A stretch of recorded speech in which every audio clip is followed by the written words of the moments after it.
Hi guys, what is going on? Curious Brit here.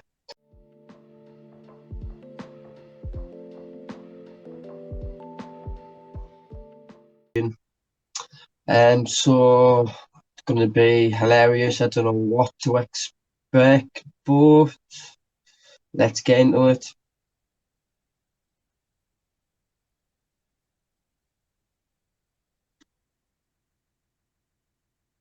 Let's be honest, Americans aren't the most cautious people. Just ask Florida Man when he calls you for bail money. But some risks and bad decisions don't work out too well. Some end with people going down in history in the obituaries. Here are some of the dumbest ways Americans have managed to get themselves killed. Robert Dreyer maybe shouldn't have been driving anymore. The Florida man had just turned 89 in 2017 but was reluctant to surrender his license. Sure enough, while out for a drive, he crashed into a fire hydrant. A routine accident, except that the crash also managed to break the water line connected to the hydrant. This created a massive burst of water pressure, and when Dreyer stepped out of the vehicle to check the damage, the old man was pulled into a massive sinkhole and disappeared into the ground. Witnesses tried to help but were unable to get past the surging water, and Dreyer drowned in a freak deadly fender bender. He wasn't the only Florida man to meet an unexpected end. Salvatore Disi was trying to service a helicopter in Hernando County, Florida in 2019. The stubborn aircraft needed to be jump-started, and DC needed a boost to reach the parts. He decided to use a power cart to reach it, a ground support device used by those loading airplanes and getting them ready for deplaning. His strategy worked, and he was able to get the helicopter working, only for the rotors to move up and down unexpectedly just as he reached them, knocking DC's head clean off and bringing a sudden end to the 61-year-old airport worker's career and life. This next plane-related death was even more unusual. It was a packed football game between the Jets and the Patriots in New York Shea Stadium in 1979, and the halftime show had an unexpected surprise for fans. The Electronic Eagles, a radio-controlled plane group, was putting on a show of pilotless model planes that could engage in dogfights. But this day, the planes seemed to be getting unusually close to fans. People started getting nervous when one of the planes crashed into the field, but the show went on until one man controlling a model plane shaped like a lawnmower lost control. The model plane spiraled, crashed into the crowd, and seriously injured the unfortunate John Bowen, who died 4 days later. While it was ruled an accident, it cast a permanent shadow over the Electronic Eagles. But sometimes a car will do just as well as a plane. John Hutcherson and Francis Brougham were two friends who loved to get drunk. After a night of partying, Brougham was 2 sheets to the wind, so Hutcherson drove them home. The only problem was he was drunk too. During the fatal 2004 ride, Brougham stuck his head out the window and promptly hit a telephone wire, decapitating him. But Hutcherson was too drunk to notice and continued driving home for 12 miles before falling asleep and leaving Brougham's body in the car. How do you not notice your friend's head's just been taken off? Body in the car. It was found the next morning by a neighbor, and Hutcherson claimed to never notice. Brougham's family seemed to believe him, asking a judge for mercy for the drunk driver. This next unfortunate victim was killed by lava, in a sense. Who doesn't love a lava lamp? Those retro home decorations with those hypnotic blobs bouncing up and down still have their fans, and they're much safer than actual lava, if they're handled properly. They're supposed to be heated by a bulb in the base, but Philip Quinn of Kent, Washington had an idea for how to speed it up in 2004. He decided to put the lamp on the stove and heat it. It worked, a little too well. The lava lamp overheated, the glass exploded, and Mr. Quinn took a shard of glass to... Painful way to go, stupid fucking idiot though, putting that on a stove. Directly to the heart and died soon afterwards. Not exactly the eruption of Pompeii. Sports injuries aren't the most common cause of death, but this one was especially painful. Dick Wertheim was a tennis lineman who would become famous in 1983 when his name became unfortunately prophetic. He was working as an officiant when Swedish tennis phenom Stefan Edberg sent a serve in the wrong direction and hit Wertheim directly in the groin.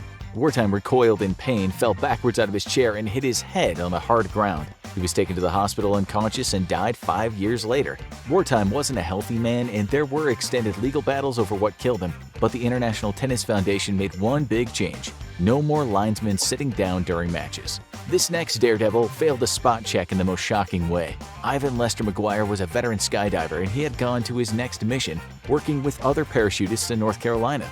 For part of a mass dive in 1988, McGuire decided he would film the other divers as they descended to Earth. Once the others had gone, he made sure his camera was set for recording, got into position, and jumped out of the plane. He had just forgotten one little detail: to put on his parachute.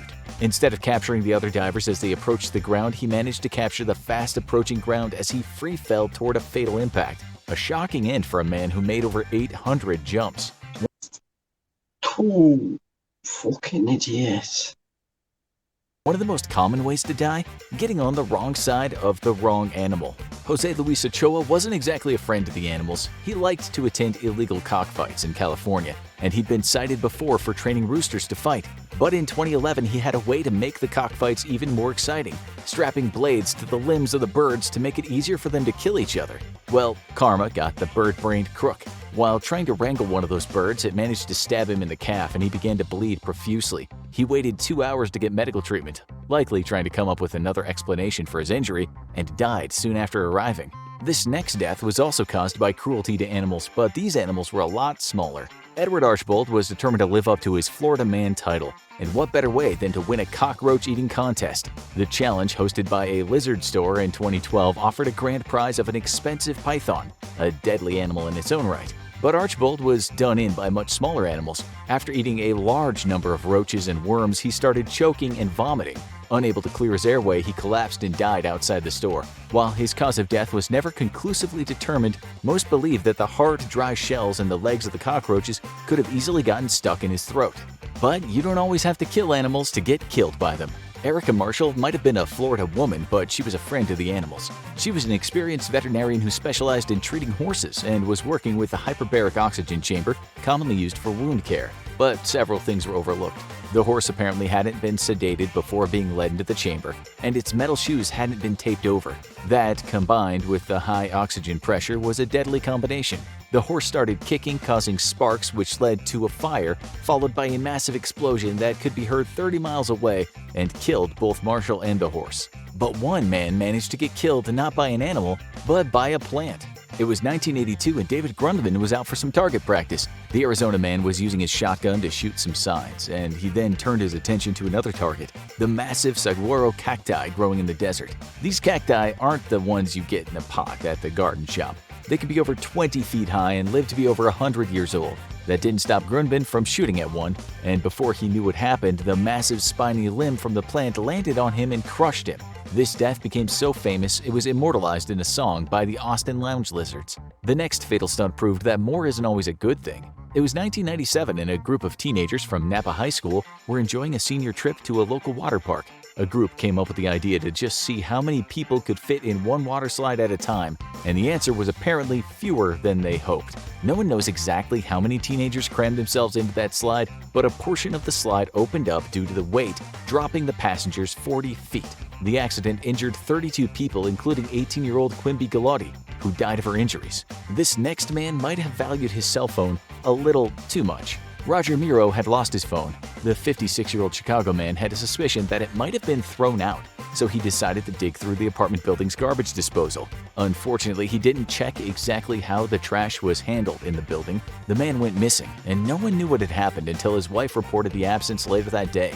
An investigation found him crushed to death by the industrial-strength trash compactors in the garbage. While his death was ruled a tragic accident, many residents called for better warning signs around the trash chute in the future. But not even the most famous are immune to the most ridiculous deaths. Governor Morris was a founding father and one of the Constitutional Convention's most ardent opponents of slavery, as well as a senator from New York. But in 1816, his wisdom in matters of politics didn't extend to wisdom in self-medicating. He had been plagued by a painful blockage in his urinary tract and decided to clear it out himself with a piece of whalebone he used as a catheter. Naturally, this only made things worse, and Morris soon died from internal injuries and infection, which must have led to an interesting day at the medical Oh, that must have been painful. examiners. This next case took defending his client a little too far. Clement Vallandigham had a controversial life, being an Ohio congressman who was arrested and expelled from Congress for his opposition to the Civil War. He brought that same reckless spirit to his later career as an attorney. In 1871, he was defending Thomas McGeehan, who was accused of murder in a barroom brawl. Vallandigham's argument was that the victim had likely shot himself while trying to pull out his pistol, and decided to demonstrate that this could result in an accidental shooting. It worked. A little too well, as Vallandigham fatally shot himself in front of the entire courtroom. While he died You can't be kidding me. The next day, his mission was accomplished. McGeehan was acquitted of murder. This next man could escape anything except a ridiculous death. Harry Houdini was the king of escapes, pulling off daring feats of survival like escaping from water tanks while in straitjackets or being buried alive. But his undoing was a lesser-known stunt of his. Houdini would frequently dare onlookers on stage to punch him in the stomach, protecting himself with a special suit. But one day, a man named Jocelyn Gordon Whitehead approached Houdini in his dressing room to test his ability. He punched Houdini several times in the stomach, causing internal damage. Houdini died several days later of a ruptured appendix, which may or may not have been caused by the punches, but many suspect Houdini would have been aware he had appendicitis if he hadn't already been in pain. Another woman traveled the world until she came to a sudden and shocking stop. Isadora Duncan dazzled the world as a dancer and traveled around much of Europe far from her San Franciscan home in the early 1900s. She performed up to age 50 when she boarded a luxury French car while wearing a long silk scarf. The scarf was a hand-designed gift by a Russian artist, and while her friends urged her to wear a coat instead, Duncan wanted to show off the wrap. While she was riding, the flowing scarf became entangled in the wheels and axle and yanked her back harshly. Her neck was broken and she died instantly. One of the few people to die in a car accident that didn't involve a crash. In 1984, an American matinee idol met a disturbing end. John Eric Hexum was a fast-rising action star who had just won the lead role on the new CBS drama Cover Up, playing a CIA handler.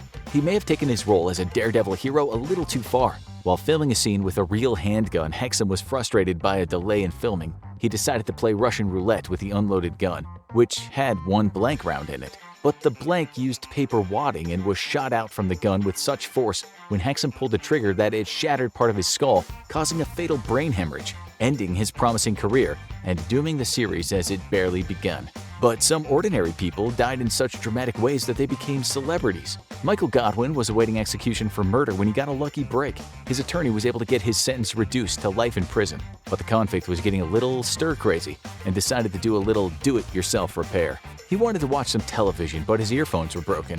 While trying to repair them, he bit into a wire while sitting on the toilet and wound up electrocuting himself as the metal toilet and water hit him with a fatal shock. Looks like he wound up getting the electric chair after all. Let's hope this next case won't start a trend.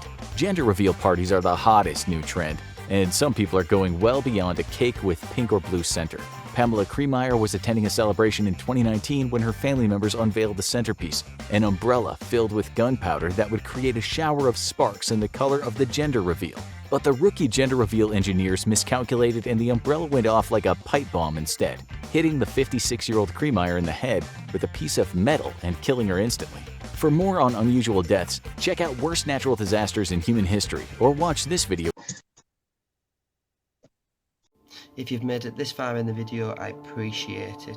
Thank you. Please hit that subscribe button, hit the like button, turn on those bell notifications, and until next time, I've been the Curious Brit. Goodbye.